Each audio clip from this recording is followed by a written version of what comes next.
The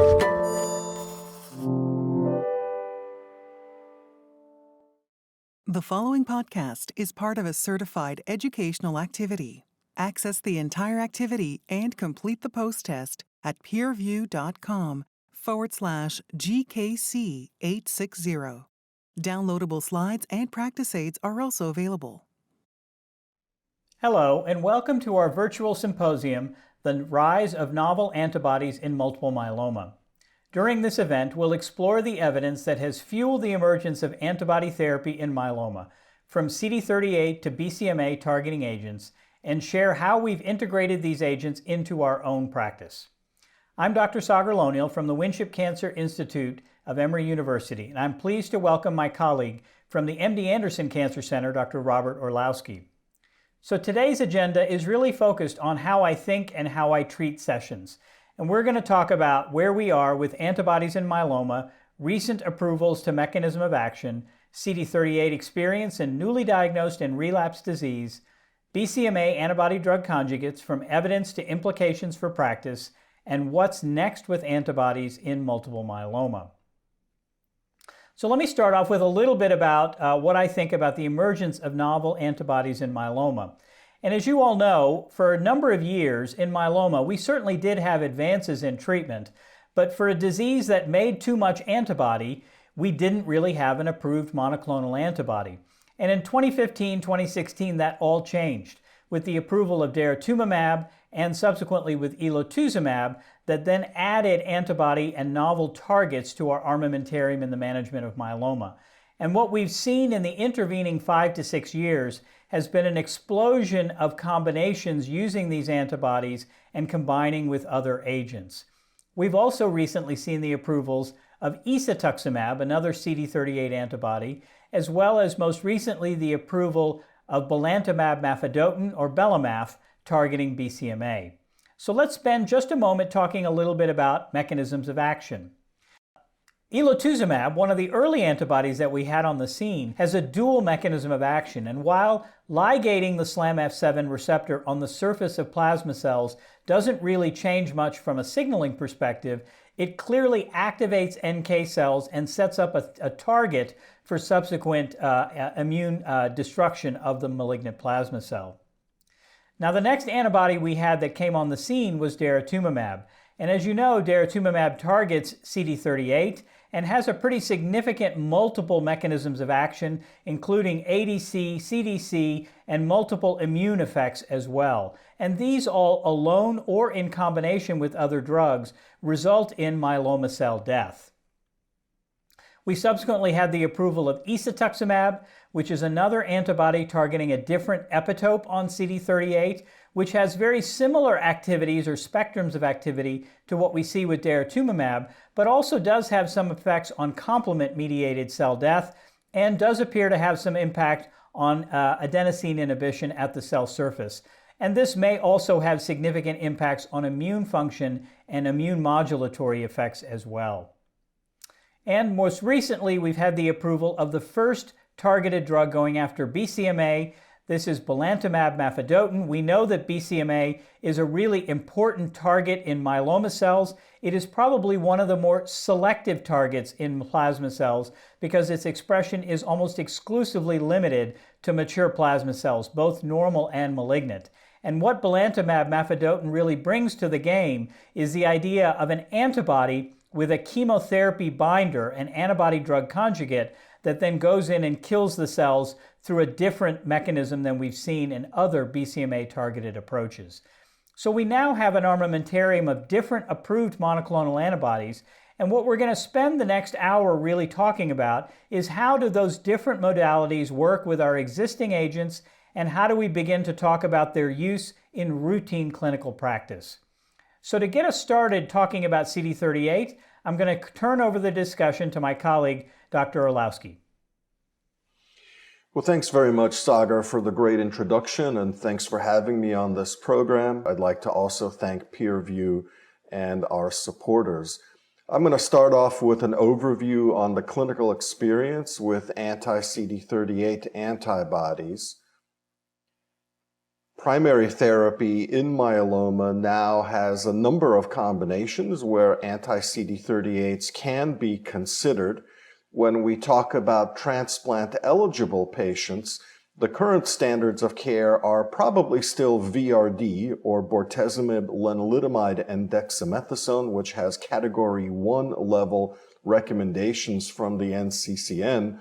And of course, Category 1 means that there are phase 3 trial data supporting their use.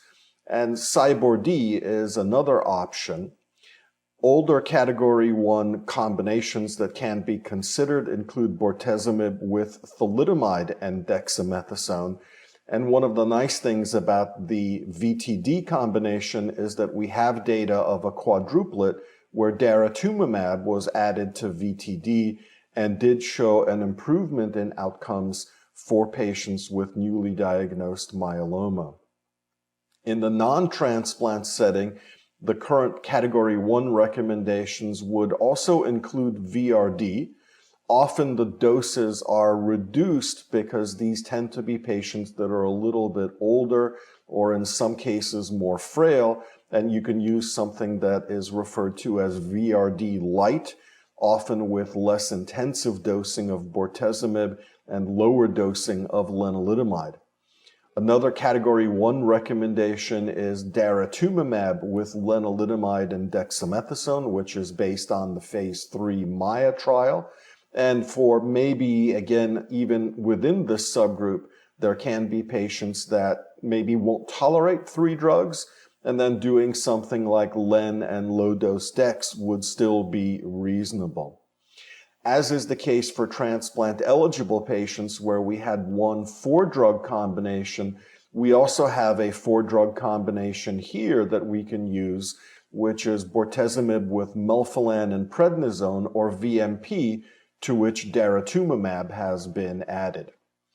Just to review some of the newer studies briefly that help us in this area, the MAIA trial, which I mentioned earlier, was a large, more than 700 patient study, which focused on newly diagnosed patients who were felt to be ineligible for stem cell transplantation and randomized them either to get lenalidomide and dexamethasone or with the addition of daratumumab to lenalidomide and dex.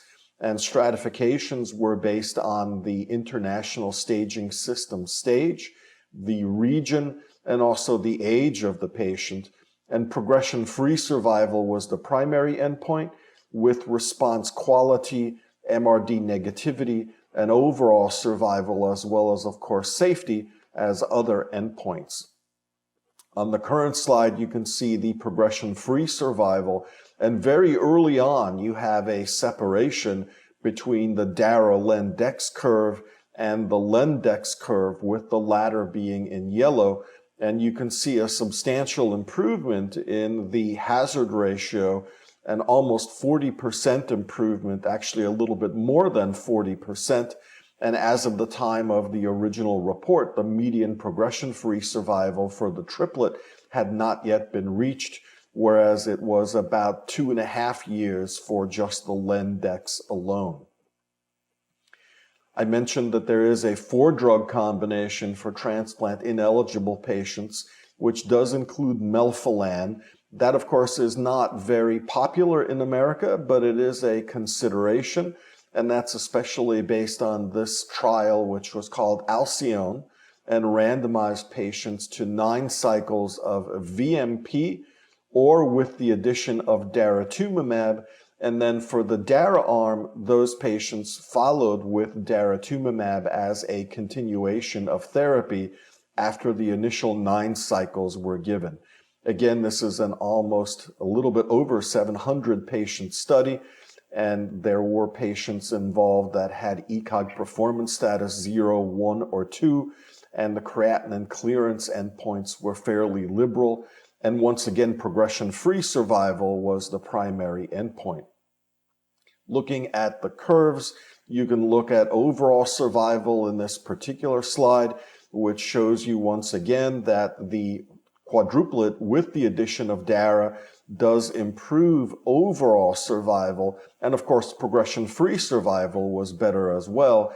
But what we really want to do is have our patients live longer, and this is with more than 3 years of follow-up, and there are no real safety concerns that were noted in this trial.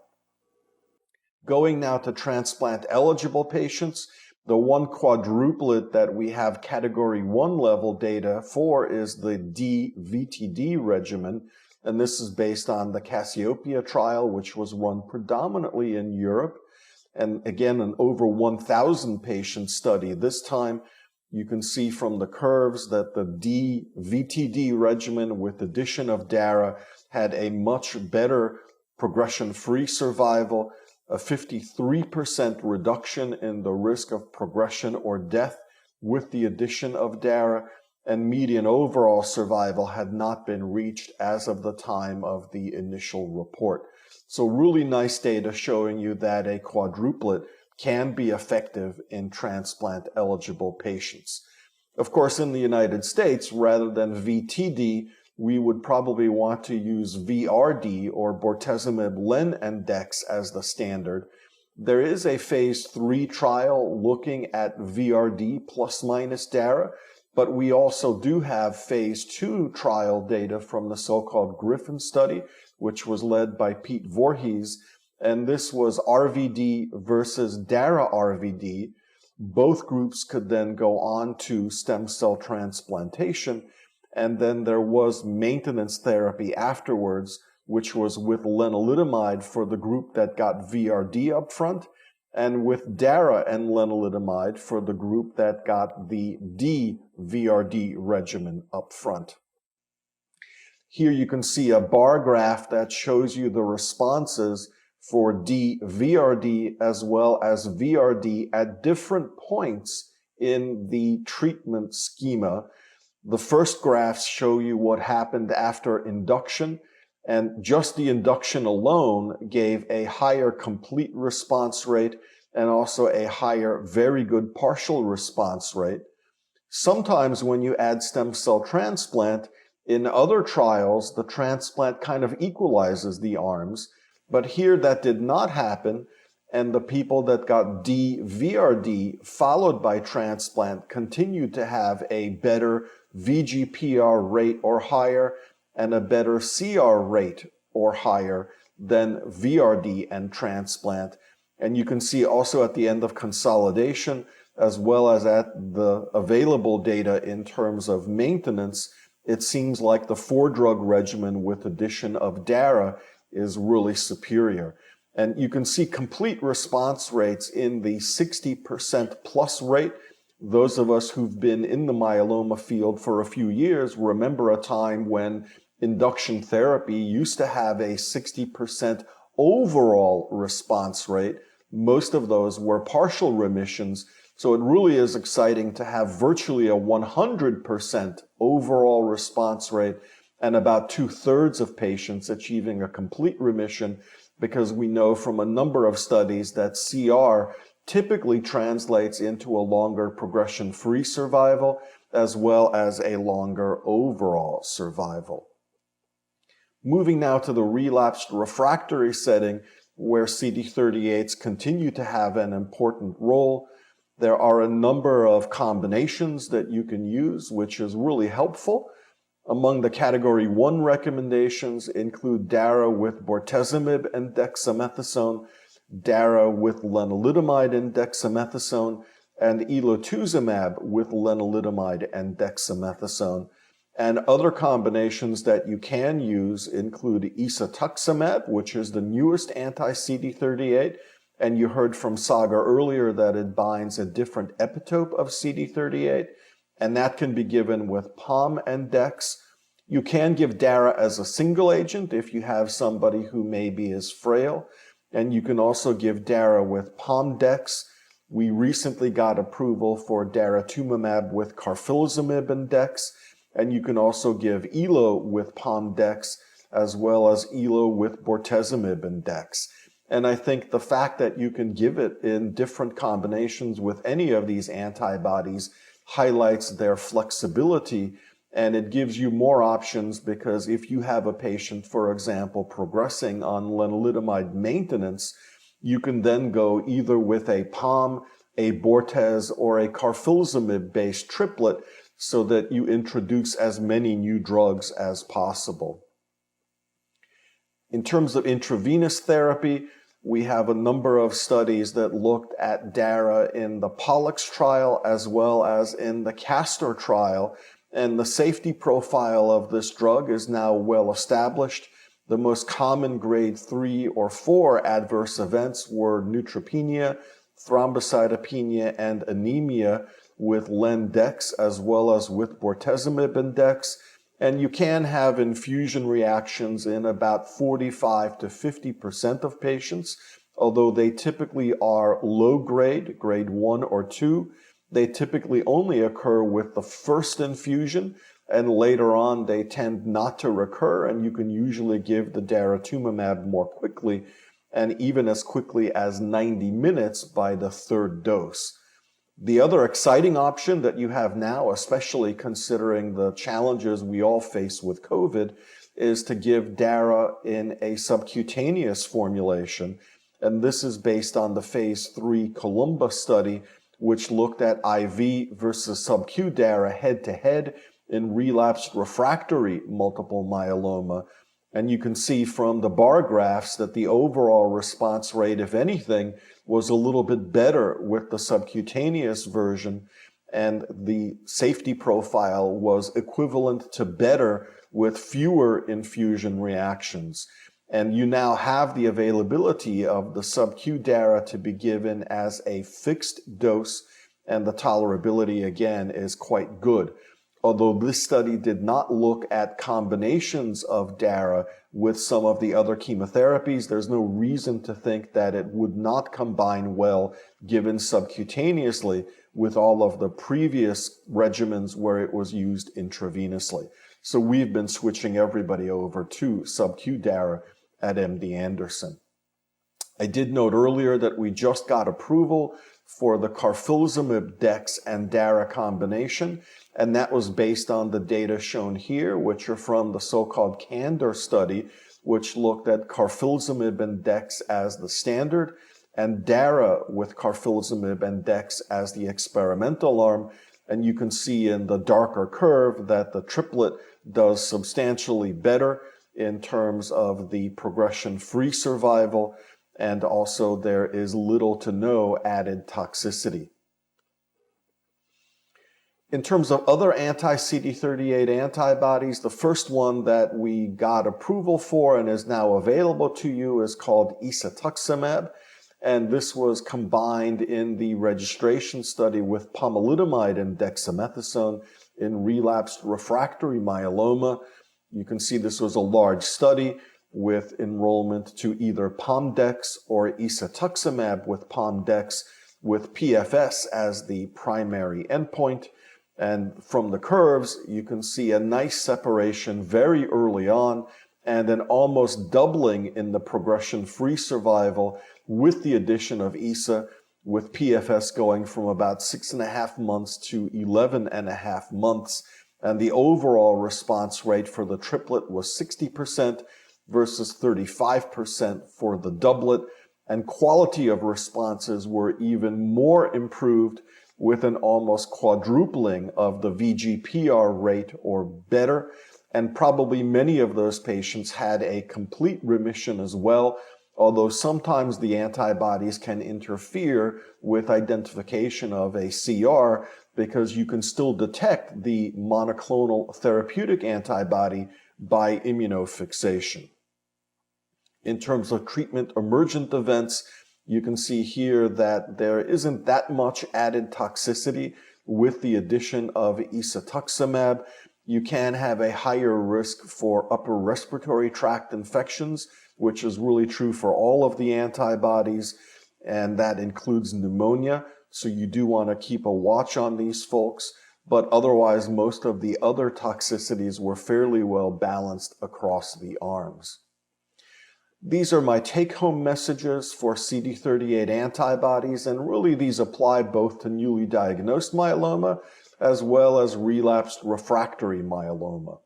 It does seem that addition of anti-CD38 antibodies improves outcomes And it seems to be true with virtually every regimen that you add it to. So you could say that these are kind of like bacon because everything is better with bacon and everything seems to be better with an anti-CD38. It seems that there are improvements not just in standard risk, but also in high-risk patients. However, high-risk patients still don't do as well as do the standard risk patients, and we certainly need additional data in the high-risk setting. One of the questions that we don't yet have an answer to is whether you can give an anti-CD38 in consecutive lines of therapy and have a benefit. For example, if you've got someone on dara-lendex, can they go on to dara-pomdex or dara-bortezomib-dex or esotuximab with pomdex? These are important questions that we don't really yet know the answer to. If the answer is that you can give CD38 antibodies on consecutive lines of therapy, the next question would be, what is the best sequence? If you're going to use both DARA and ESA, should you give DARA first and ESA second, or in the opposite order? That's something that we still don't know. And if you have resistance to anti-CD38s, for example, maybe because you're not expressing CD38 on the myeloma cells anymore, is there something we can learn about the characteristics of myeloma in that setting that maybe would help us to decide on what is the next line of therapy? And frankly, at this point, we just don't really know. How I use these antibodies is outlined in the current slide. For newly diagnosed myeloma, I think VRD is still the standard of care, but especially for patients with a high disease burden where it's tougher to get them into a CR, I do try to add daratumumab. Cyborg-D is still an option if LEN is a challenge, and KRD is a possibility, although we do now have data from the ECOG study suggesting that VRD and KRD are equivalent in terms of outcome, and KRD may be a little bit more toxic. Also, we have phase 3 studies with DARA and ESA that are underway in the newly diagnosed setting, both transplant eligible and ineligible, which I think will help us further determine their role in this newly diagnosed setting. For transplant ineligible patients, either VRD light or DRD would be the most common options, and through SWOG and the NCTN, we're hoping to have a trial comparing these head-to-head, because in these transplant ineligible patients, it can often be difficult to give a quadruplet, and therefore figuring out which triplet is the best would be important.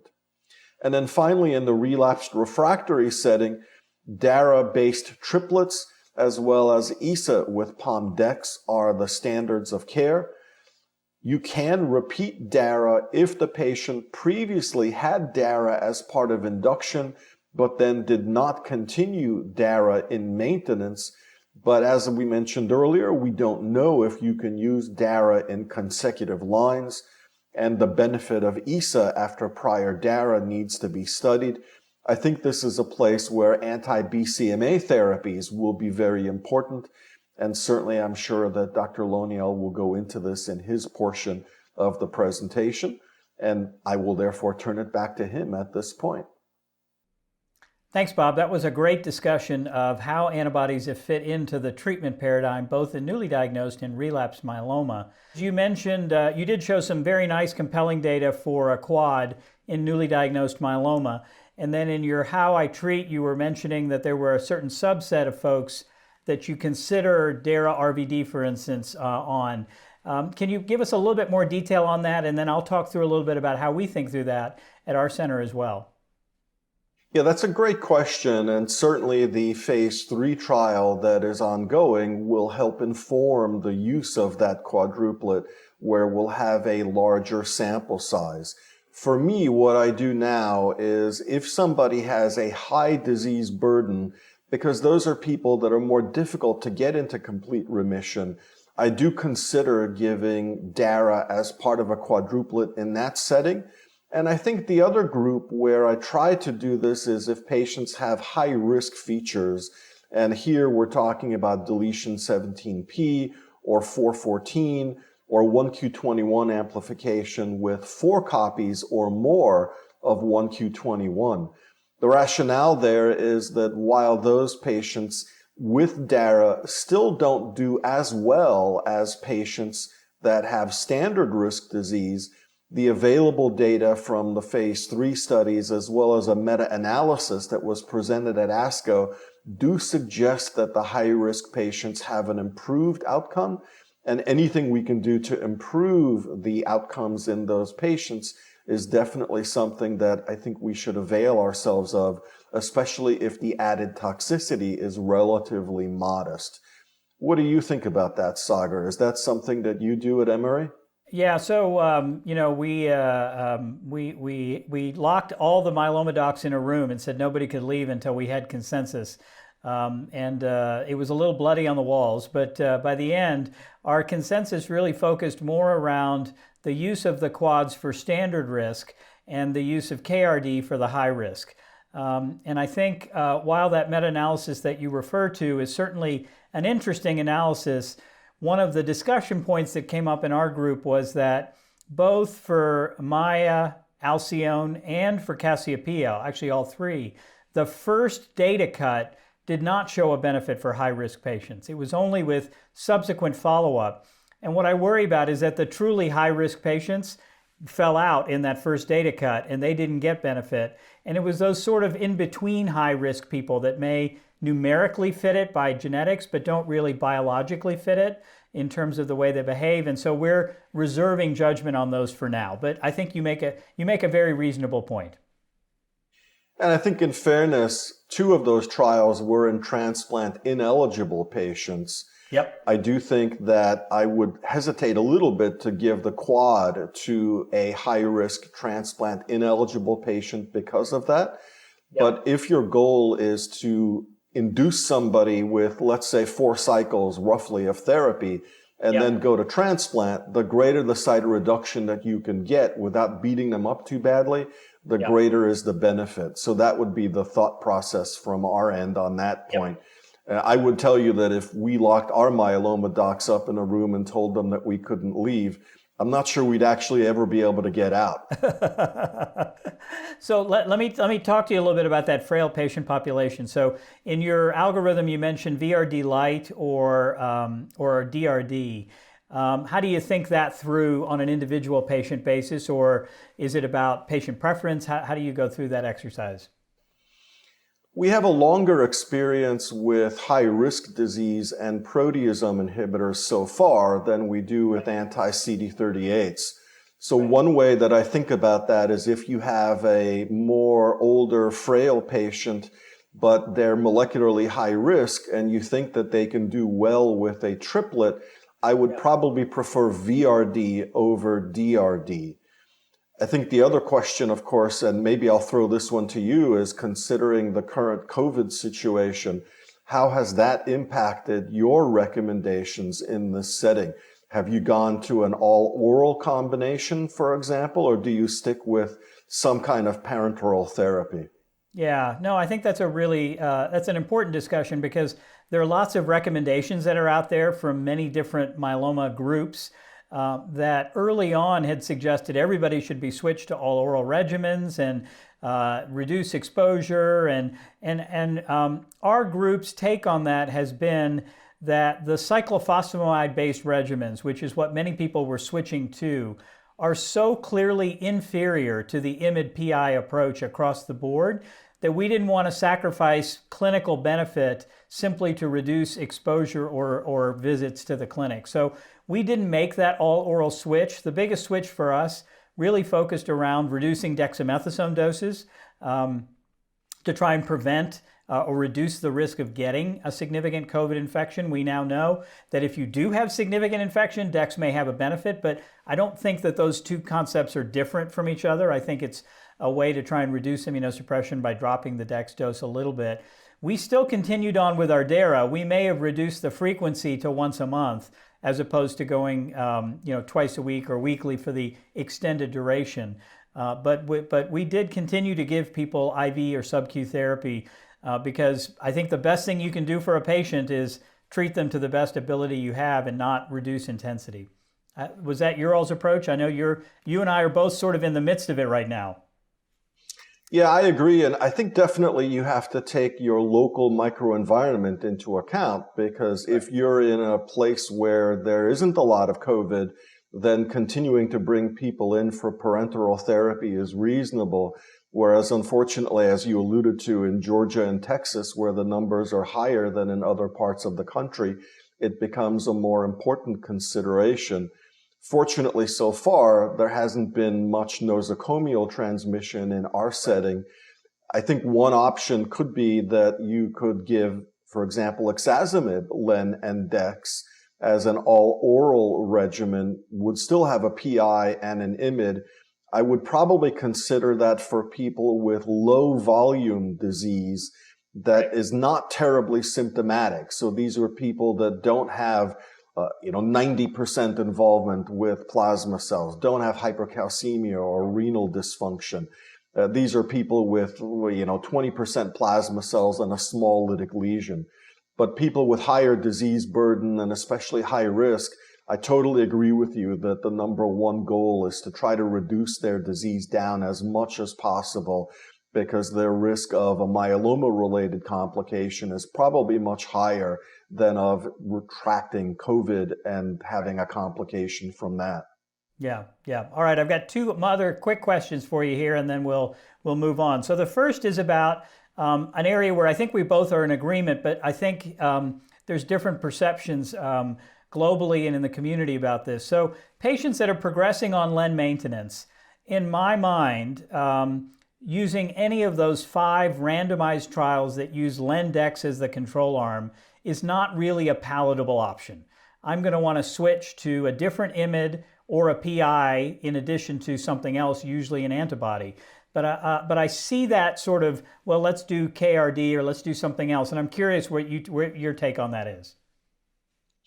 Yeah, I agree with you. We don't have data because those studies that had RD as the control arm predominantly excluded patients who were progressing on lenalidomide.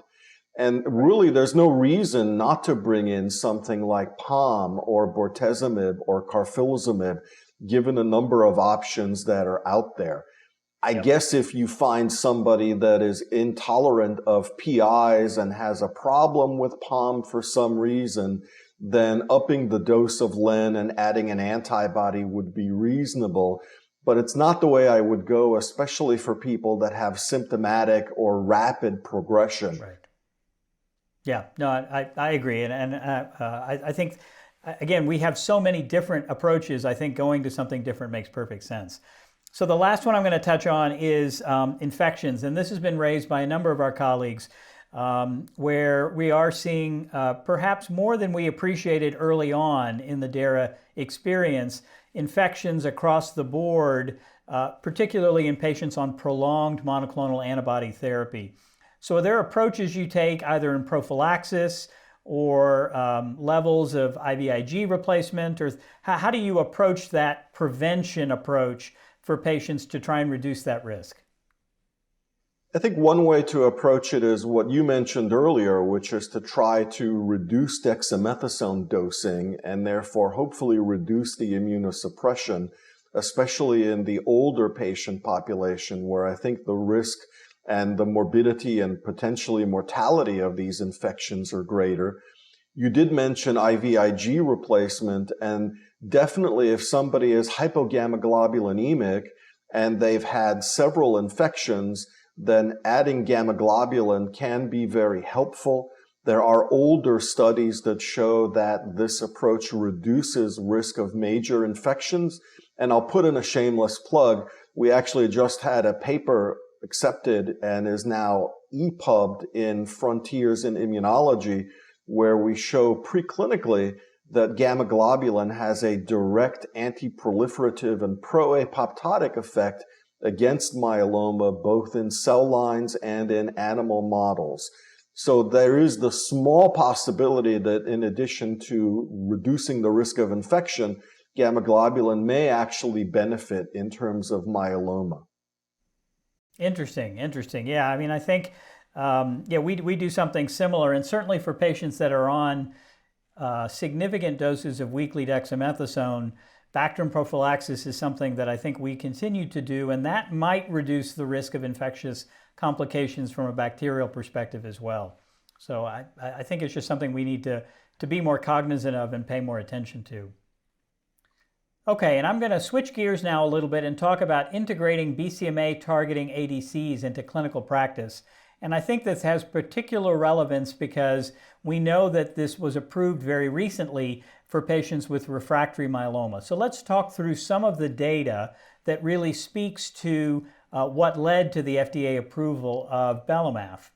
So this is really based on the DREAM2 clinical study, which was a randomized phase 2 study evaluating different doses of bellamath, either 2.5 mg per kg or 3.4 mg per kg, for patients with triple-class refractory disease. And what that really means is highlighted in the middle of this slide, and that is patients refractory to an IMiD as well as a proteasome inhibitor, and for the most part refractory to an anti-CD38 antibody. There were 1 or 2 patients who were intolerant to anti-CD38. And remember, most of these patients were not exposed to a prior BCMA-based treatment approach. So this, I think, is a really important study because it takes a group of patients who had had a median of 6 to 7 prior lines of therapy and exposed them to a new potential target. And as you can see, the primary endpoint of this was overall response rate greater than PR using the IMWG criteria, with secondary endpoints of duration of response. And I think it's important for us to talk through a little bit about DOR because DOR is, in my mind, an amalgamated endpoint between safety of a drug and efficacy of a drug. And we'll talk about how DOR can really be impactful in the refractory myeloma patient population as we talk through other agents that have been approved in a similar heavily pretreated refractory myeloma patient population. And as you can see from the DREAM2 study, what we learned was that the lower dose of 2.5 mg per kg was probably the better dose. It was a safer dose. It had similar efficacy in terms of overall response rate, but actually had fewer other toxicity or complications. And this really led to a number of important approaches that I think are in the FDA label for this drug. And as you can see, the overall response rate was around 30% in an N of about 97 patients. And the initial overall progression-free survival was about 3 months, which is pretty typical for a drug in refractory myeloma that has a response rate of about 30%. And on the initial presentation, we had not reached the median duration of response with about 6 to 9 months of follow-up. But what we subsequently know is that with 13 months of follow-up, the median duration of response is about 11 months. And this was data that I updated at ASCO this year, where we showed that 13-month follow-up with a longer and having reached the median DOR. Now, I think this is really important for a number of reasons. If you think about daratumumab, response rate in refractory myeloma was about 30%. The median PFS was about 3 months. The median DOR was between 9 and 11 months. And I think that really speaks to the importance of both safety and efficacy using DOR as that potential amalgamated endpoint between the two. And what I think was most important, particularly from the FDA perspective, was not just the tolerance and treatment approach, but really was the fact that some patients achieved CR or stringent CR, demonstrating the novelty of this new mechanism targeting BCMA. Now, the reason I said that the lower dose appeared to be the safer dose and using DOR as a way to describe that, this is the difference in DOR between the 2.5 and the 3.4 milligram per kilogram dose. And what I think you'll really notice is that the higher dose, while the response rate was similar, actually had a shorter duration of response. And that in all likelihood was related to adverse events, limiting the ability for patients to stay on for a longer period of time. And I think this is really important for drugs, particularly agents that may have different toxicity than we as oncologists are used to dealing with. And we're going to talk a little bit about the ocular toxicity in just a few moments that is somewhat unique to bellamath. Now, as you know, getting responses as a single agent is certainly very exciting, but one of the first things we do in myeloma is begin to combine with other active agents in the context of multiple myeloma. And in the DREAM-6 study, that was done with a number of different agents. And what I'm going to show you here is data that was presented at ASCO looking at bellamath in combination with bortezomib.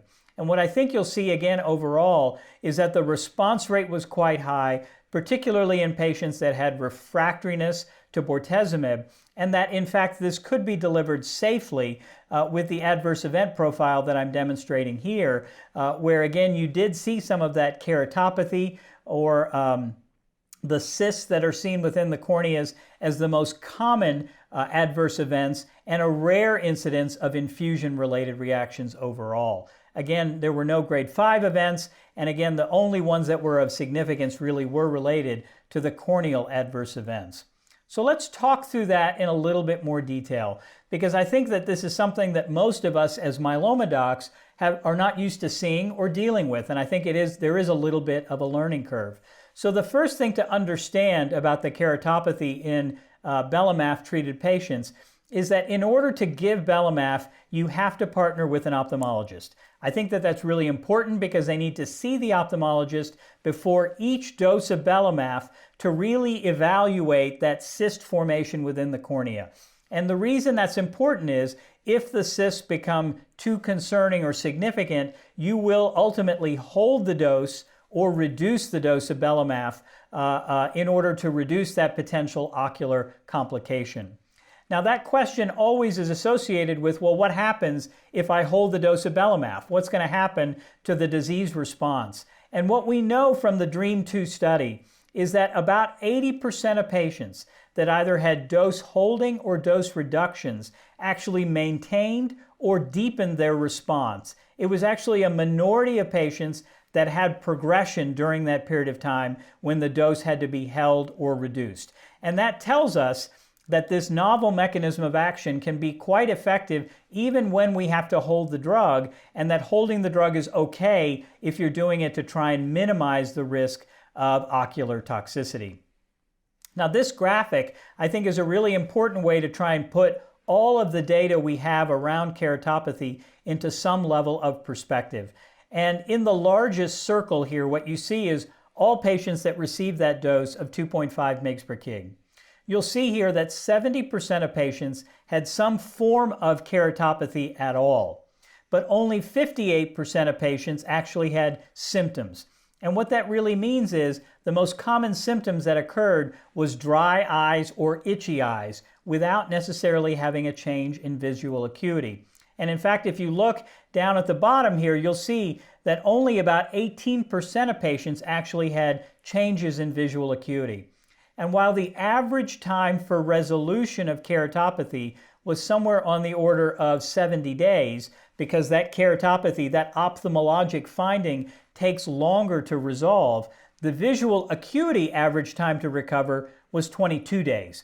So missing a dose of therapy, holding a dose of therapy, and then coming back in 3 weeks with a second exam usually had significant improvement in visual acuity changes, allowing patients to continue on therapy. So I think, again, there is a little bit of a learning curve here, but partnering with an ophthalmologist is, in my mind, a really important part of trying to go through this process.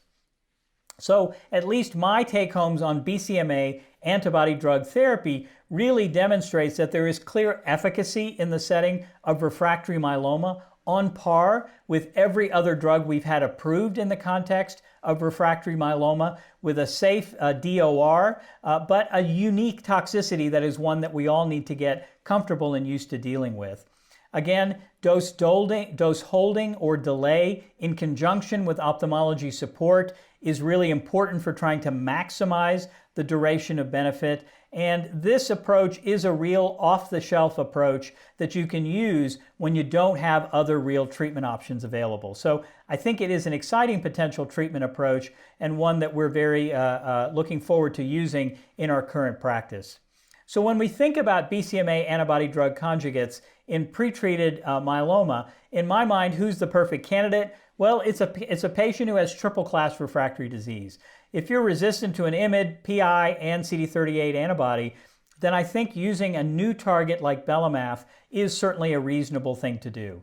You have to manage the safety appropriately and use lubricating eye drops, hold the dose or adjust the dose, and again, close communication and partnership with ophthalmologists. And then again, at our center, we really are looking for those triple-class refractory patients as the primary recipient of BCMA antibody drug conjugate directed therapy. So let's talk about a couple of other insights on preparing for the future with novel bispecific antibodies, because while I've showed you one way to target BCMA, there are many different ways to target BCMA, and hopefully we'll have all of these different menu options available. Now we know that there are a number of BCMA directed bispecific antibodies or BiTEs. We early on saw data from AMG 420. We know that there are other versions of that BiTE that are currently long-acting, that are in development. This is the CC269 bispecific targeting BCMA, but we know that there are at least 4 or 5 other bispecifics or T-cell engagers that are targeting BCMA. And what we've seen in the early data with this is that the response rate at the highest dose is actually quite impressive. In this one, it was 88%. In others, we've seen 90%, 60, 70%. Again, small series of phase 1 studies. But what really struck me the most about this is that I would have anticipated that a T-cell engager that requires active and functional T-cells may not have been that active in myeloma, because we know the T-cell function is in fact not very good in refractory myeloma. And yet, despite that supposition on my part, and I think many of my colleagues, we're seeing this kind of impressive activity with the bispecific engagers targeting BCMA. And this, to me, is a really exciting and important new avenue of investigation. And we'll talk through that a little bit in the Q&A as well. The other area that I think is really important is we are beginning to learn about new targets. So BCMA is a new target compared to CD38 and SLAMF7, but there are other targets that I think are really exciting, and this GPRC5D is certainly an important and exciting one. This is an early phase 1 exploration, again, of a T-cell engager targeting GPRC5D. And this data, while we don't have a lot of data on this, this again represents another approach at targeting myeloma using a cell surface protein that I think gives us even more hope for new drug approvals and new approaches going forward. So I think with that, I think we'll stop and again do some more Q&A for a few moments here. We've got a couple of questions again that have come in, and let's take a step back a little bit and let me ask you, Dr. Orlowski. So we've got antibody drug conjugates, we've got T-cell engagers, and we've got CAR T-cells all targeting BCMA. The question that I know you and I get almost always is, well, which one are you going to use? And my answer is, I think we'll use them all. How do you think through whether it's sequencing or patient populations that you think might be more suitable for one versus another? Yeah, that's a great question. And we still have lots of unanswered questions here, one of which is similar to what I mentioned in the anti-CD38 space, which is whether you can use more than one anti-BCMA therapy. So far, the studies that have looked at patients who have relapsed suggest a mixed bag, where some patients may still have BCMA expression, in which case using a different therapeutic in the category would be reasonable. But every now and then it does seem that you run into somebody that does not have BCMA expression on their myeloma cells, in which case going to a different category is reasonable. I do think that the ADC and the bispecific have the advantage, as you mentioned, that they're off the shelf. And so if you have somebody with rapidly progressing disease where they can't wait several weeks to have their T cells manufactured, there may be an advantage to those two classes. One of the advantages to the CAR T cell, of course, is that at least as of right now, it's a one and done, if you will, therapy. So patients get a nice treatment-free interval when they're often happiest. Yeah, no, I think that's an interesting idea. And I think you pointed out a really important difference between BCMA-targeted CARs and CD19 targeted CARs, where loss of the antigen is an important factor often in patients that progress with ALL or large cell lymphoma, whereas in myeloma that appears to occur less frequently. My guess is, and I'm curious what your experience is, my guess is it's less than 10% of the time that they're not expressing BCMA at the time of relapse. So retreatment with a different approach may be a viable option. I think that's probably right, although we certainly need more experience in that area. One question that I had for you, which is maybe a little bit broader than just antibodies, we of course have celanex approved for triple-class refractory patients. How do you decide if you've got somebody whose disease is PI, IMiD, and CD38 antibody refractory, whether to give them celanex with dex, or now that belantamab mafodotin is available, to give them anti-BCMA directed therapy? Yeah, no, I think that's an important question because you're right. Those are both approved in a similar area of treatment for patients. And, you know, I think that while the ocular toxicity is a little bit unique for bellamath and is new to us as myeloma doctors, and it's certainly not new to oncologists in general, there are a number of other drugs that appear to have a similar effect with targeting, for instance, GU malignancies. And so their experience may be a little bit more than even ours in myeloma.